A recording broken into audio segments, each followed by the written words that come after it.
Level की लड़की है या तहसीलदार या कोई अच्छी पुलिस ऑफिसर हो, तो आपको जनता के बीच उतर के सरकार का पक्ष रखना होता है। सरकार की तरफ से आप एक चेहरा होते हो, बोलना होता है, तो आप लगना चाहिए कि एकदम कॉन्फिडेंट हो। अब आप भले ही कांप रहे हो, धूज रहे हो, तो ये चीज नहीं है ना। ज्ञान तो खूब चेक हो गया आपका प्री और मेंस में, सारी नॉलेज चेक हो गई। अब आपको खाली कॉन्फिडेंस और आराम से धैर्यपूर्वक, नहीं आता है डरना नहीं, मना कर देना प्रेम से, जो आप कर भी रहे हो ऐसी कोई बात नहीं, लेकिन उसमें नर्वस नहीं होना। मैं केवल इन्हीं दो तीन बातों पे ही बोलूंगा, बाकी सर बताएंगे। बाकी गुड लक है, आप निश्चित रूप से सफल होने योग्य हो, सफल हो जाओगे। थोड़ा सा कॉन्फिडेंस ले आओ और धैर्य ले आओ, आराम से बोलो, बिना नर्वस हो, थोड़ा मुस्कुराना कोशिश करो। ठीक है। ड्रेसिंग कोड क्या रहेगा आपका? क्या यही सर? पहनोगे, सलवार सलवार सूट ही पहन के जाओगे? जी सर। ठीक है, अच्छा है, ये भी ठीक है। इस तरह का कोई सिंपल कलर में, प्लेन कलर में, या इस तरह के कम इसमें पहन के जाना। गर्मियां वैसे भी आ गई, तो कूल रहना चाहिए। हील वगैरह वाली सैंडल नहीं पहनना, बजती हो ऐसी ऐसे नहीं पहनना, सिंपल पहनना कोई जूते। और जी ये सर। चीजें, अब पानी जी वानी सर। पी के जाना आराम से, ऐसे नर्वस मत होना। Good luck. ठीक है सर। Thank you sir.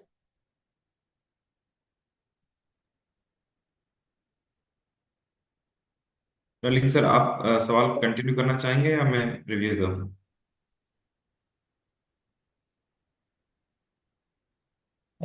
मैंने रिव्यू कर दिया, आप करिए। मेरे से पूछ रहे हैं ना मैंने। हाँ, मैं ललित सर से बात करना चाह रहा हूँ कि वो कंटिन्यू इंटरव्यू कर रहे हैं या रिव्यू देना चाहते हैं।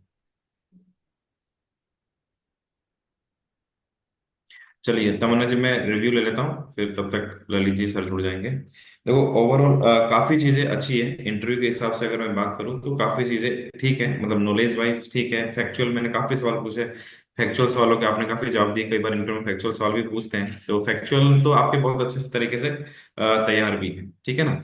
लेकिन जैसे मैंने आपको बताया भी, आप आरएस क्यों बनना चाहते हैं, जहाँ आप करुणावान, धैर्यवान, ये एक ऑफिसर लाइक क्वालिटीज में इतना जरूरी नहीं है। एक ऑफिसर के लिए इतना जरूरी नहीं है। एक ऑफिसर जो तुरंत उनको हर काम टाइम से करके दे, है ना। जो यहाँ पर सबसे ज्यादा इंपॉर्टेंट है भी, जो काम में बहुत एक्टिव है, कर्तव्यनिष्ठ होना चाहिए उसको। ईमानदारी इतनी ज्यादा इंपॉर्टेंट नहीं जितना उसको अपनी ड्यूटी के प्रति कर्तव्यनिष्ठ है ना। एक फास्ट एक्शन ले सके, फास्ट डिसीजन ले सके, लीडरशिप क्वालिटी है उसमें, मैनेजमेंट क्वालिटी है। इस तरह की जो क्वालिटी है ना, जो काम करके दिखाए, वैसी क्वालिटीज आपको चूज करनी है। आप नेट पे जाके, गूगल पे जाके सर्च करना OLQs, ऑफिसर लाइक क्वालिटीज, है ना। उसमें 16 क्वालिटी निकल कर आएगी। उन क्वालिटीज के बारे में बात करनी है, जिसमें 12 क्वालिटी तो ऑफिसर्स जो प्रशासन में जाते हैं उनके लिए होनी चाहिए, ठीक है। तो ऐसी क्वालिटीज के बारे में बात कीजिए कि आप में डिसीजन मेकिंग क्वालिटी है, आप लीडरशिप क्वालिटी, और ऐसे दो चार एग्जांपल खुद सोच कर रखिए कि मैं जो बोलूंगी उसके अगर मुझे एग्जांपल पूछ ले तो मुझे वो बता सकते हैं ना। इस तरह के सवाल, ये तो बहुत बेसिक सवाल है जिसको आपको तैयार करना चाहिए। RS क्यों आपको हम बनाए और क्यों आप बनना चाहते हैं। जैसा सर ने एक बता दिया, जहां आपको उत्तर आता है वहां आप इतना फास्ट बोलते हैं कि समझ में नहीं आता आगे वाले को। थोड़ा स्लो बोलना है, ठीक है। जहां उत्तर नहीं आता है वहां आप अटक रहे हैं, लो कॉन्फिडेंस हो रहा है, नहीं होना है, कोई बात नहीं। जहां नहीं आता, आप जैसे आपने कई जगह सॉरी बोला, आपका सॉरी बोलने का तरीका सही है, मतलब नहीं आ रहा है, आपने तुक्के नहीं लगाए। तुक्का नहीं लगाना है, गलत जवाब नहीं देना है, सॉरी बोल देना है, कोई प्रॉब्लम नहीं है वहां पर, ठीक है। ठीक है तो सर। बस थोड़ा सा स्पीड को कंट्रोल करना है। ओवरऑल बाकी बहुत सारी चीजें, अभी इंटरव्यू डेट आ गई क्या आपकी? नहीं सर, फर्स्ट पेज में तो नहीं है। ठीक है, तो आप थोड़ा सा अपना बायोडेटा तैयार कर लीजिए, खुद के जी लिए सर। खुद सवाल तैयार कर लीजिए। क्यों RS बनना चाहते हैं, RS में क्या क्या सारी चीजें होगी, उसके बारे में थोड़ा तैयार कर लीजिए। न्यूज़पेपर को अच्छे से पढ़ लीजिए, न्यूज़पेपर से काफी सवाल पूछ जाते हैं। और जहां तक पॉसिबल हो सके और भी मॉक इंटरव्यू देने की कोशिश करें, धीरे धीरे हो जाएगा। और अपने किसी फ्रेंड्स जो साथ में तैयारी करें उनके साथ भी इंटरव्यू दीजिए, ताकि आपका कॉन्फिडेंस थोड़ा और अच्छा होगा। और थोड़ा सहजता से देना दीजिए, इतना फास्ट भागना नहीं है।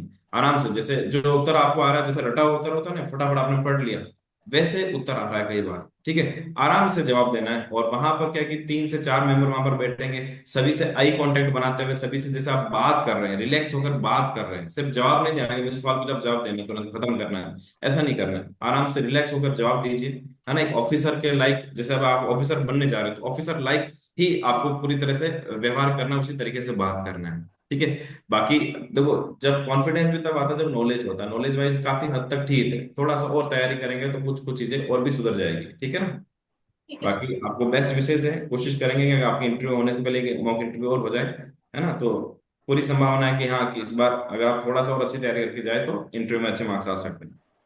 Thank you sir. हाँ ललित सर। जी। हाँ तमन्ना जी, जी सर। रेपो रेट के बारे में बताइए। सर रेपो रेट वह रेट होती है जो आरबीआई द्वारा बैंकों पर उधार देते समय लगाई जाती है। वापस बताइए। सर वह रेट जो आरबीआई द्वारा बैंकों को उधार देते समय पर लगाई जाती है। अच्छा, तो अभी हाल ही में क्यों चर्चा में रहा ये? सर अभी हाल ही में मौद्रिक नीति समिति बनी थी, जिन्होंने जो रेपो रेट है उन्हें 0.25 अंकों से कम किया है और उसे 6% कर दिया है। मौद्रिक नीति समिति क्या होती है? सर मौद्रिक नीति समिति हर 2 महीने में एक बार बनाई जाती है। सर ये 6 सदस्यीय कमेटी होती है, जिसमें आरबीआई गवर्नर है, वो इसके अध्यक्ष होते हैं। और बाकी सर इसमें सदस्य जो आरबीआई से होते हैं और बाकी 3 सदस्य भारत सरकार की तरफ से होते हैं। ठीक, तो वो रिकमेंड करती है इसको। जी सर। कितना कम हुआ अभी? सर 0.25 पॉइंट से कम हुआ है। अच्छा, तो ये कम होने से क्या प्रभाव आएगा? सर ये कम होने से जैसे कि सर जो बाजार मूल्य वस्तुओं का, जैसे कि सर जो बैंक में लोन मिलते हैं वो सस्ते होंगे सर। और बैंक में लोन सस्ते होने से सर जो व्यक्ति है वो अधिक ऋण लेकर के सर बाजार में खर्च कर सकेगा, और जिससे कि सर बाजार में सुधार होगा। और सर इसके माध्यम से सर मुद्रास्फीति कुछ हद तक बढ़ेगी, लेकिन सर वो अच्छी होगी जो बाजार के लिए। कितनी मुद्रास्फीति अच्छी होती है? सर जो सर भारत में उर्जित पटेल कमेटी के हिसाब से सर मुद्रास्फीति का निर्धारण किया जाता है, जो 2% से 4% के बीच वेरी करती है। अच्छा। 2% प्लस माइनस 4% होती है सर। अच्छा, क्या होती है मुद्रास्फीति? सर मुद्रास्फीति मुद्रा जैसे कि सर मुद्रास्फीति में बाजार में वस्तुओं का मूल्य बढ़ जाता है, जिसके कारण सर उन्हें खरीदना महंगा हो जाता है। अच्छा, तो ट्रम्प ने अभी जो टैरिफ लगाया उससे जी भारत में मुद्रास्फीति बढ़ेगी अभी? जी सर, संभावना है। जैसे कि सर जो ट्रम्प द्वारा टैरिफ लगाया गया है उसके कारण सर जो अमेरिका से आने वाली चीजें हैं वो भारत में महंगी हो जाएंगी सर। सही हो, कंफर्म हो आप? सॉरी सर, अभी सर नहीं है। टैरिफ लगाने का क्या मतलब है?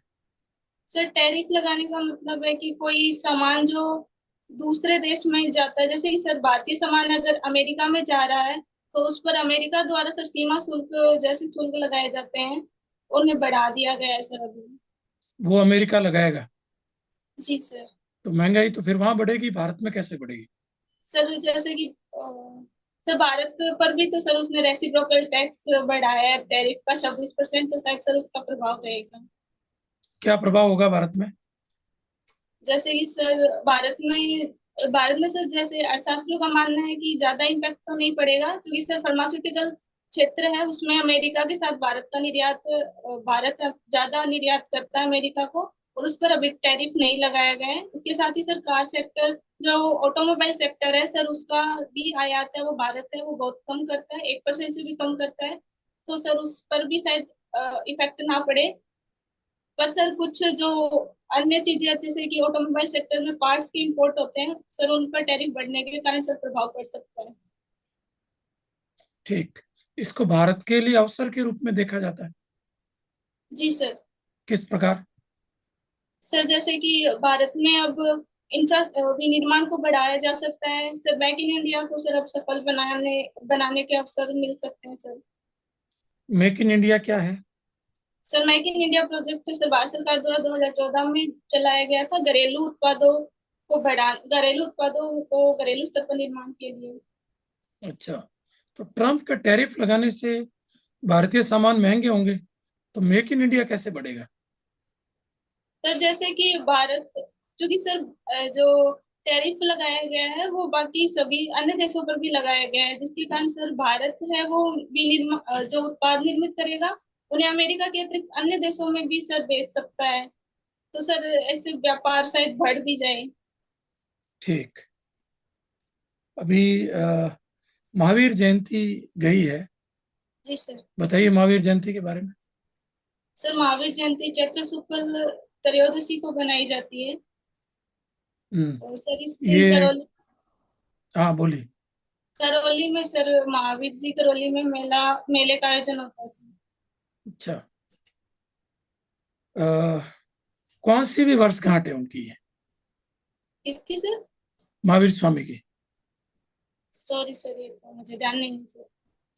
इन्होंने 5 महाव्रत बताए हैं, पंच महाव्रत। जी सर। बताइए। सर, सत्य, अहिंसा, असत्य, अपरिग्रह और ब्रह्मचर्य। अस्तेय क्या होता है?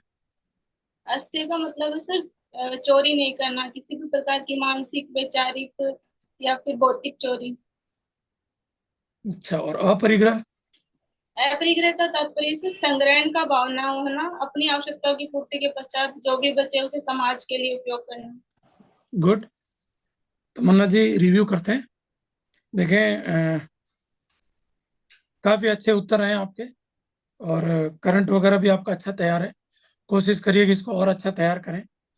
नॉलेज पार्ट अच्छा है आपका, इसको और ज्यादा फैक्चुअल बनाइए, और न्यूज़पेपर से डेली उसको नोट्स बनाइए। और थोड़ा सा ये कि स्पीड ज्यादा है बोलने की, तो थोड़ा कोशिश करिए कि बीच में पॉज दें। एक वाक्य बोला, बीच में 1 आध सेकंड रुक गई, तो पॉज देने का कोशिश करिए। एक बोलते टाइम हिलती ज्यादा है गर्दन ऐसे, यूं ऐसा, तो वो कोशिश करिए कि थोड़ा, ये हिलना थोड़ा शो करता है कि अभी उस लेवल की मेच्योरिटी की कमी है। तो जी सर। कोशिश करें कि थोड़ा सा हल्का फुल्का हिलते भी नहीं, पर इतना भी नहीं कि जितना आज था। और एक शायद शब्द का प्रयोग करती हैं बीच बीच में, शायद ये उत्तर होगा, शायद वैसा होगा। तो जो उत्तर आपको पूरा पता है वहाँ शायद प्रयोग नहीं करें, और जहाँ पता नहीं है वहाँ आप अनुमति लेके अनुमान लगा सकती है। ठीक है सर। ठीक है। ठीक है sir. Okay, all the best. Thank you sir. जी गौरव सर, हमारे साथ हैं मयंक बागमार।